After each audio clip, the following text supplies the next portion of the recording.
Hi, Mr. X with Glossary-Proof. We write down some assertions based on principles, tenets of geometry typically, to prove something geometrically. Now there's been a trend lately to have less rigor in our proofs. In other words, instead of having a two-column proof with statements and reasons, we could just let kids, students, write a free-flowing paragraph. That way they have more freedom to express themselves. Well, I'm here to tell you, the two-column proof is hard to beat for proving something in geometry class. And to that end, I want to show you a website from homeschoolmath.net.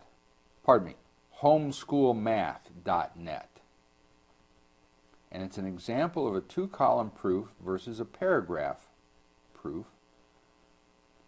And I think it's important to look at very briefly. This is from homeschoolmath.net.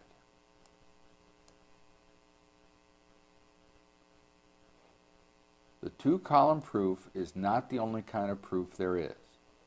This is true. So if we have a quadrilateral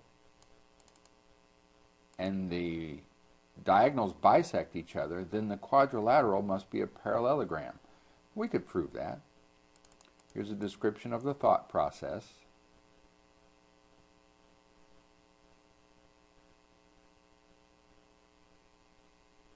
There's a lot of extraneous in here,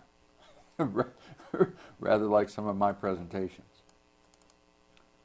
So, now that the proof is ready in my mind now, I just have to write it so others can understand.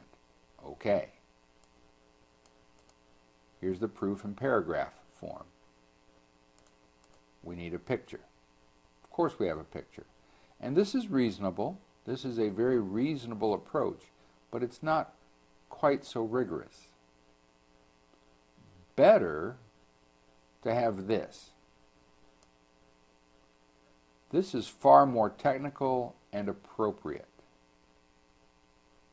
It's still not the proof I would want my students to write. Here's what I want to get to. And this is for teachers more than students, obviously, this particular glossary term. A proof, we know, is a written assertion that some mathematical statement is true based on accepted principles. We need a certain amount of rigor. We can't just wing it with poetry and prose. And the reason we need rigor is to train our young people to grow up to handle technical information. It's not the proof itself that's as important as the process of going through a proof. The classic method of proving something geometrically has tremendous value down the road. I don't want to discourage creativity, and there are times when I have written a paragraph to show a proof. I've done that. But a little of that goes a long way. We need two-column proofs in geometry class, and we need rigorous study to appreciate the language of mathematics and to prepare our young people to handle the technical challenges of tomorrow. Okay, I'm done. Mr. X takes the mystery out of math at mrxmath.com.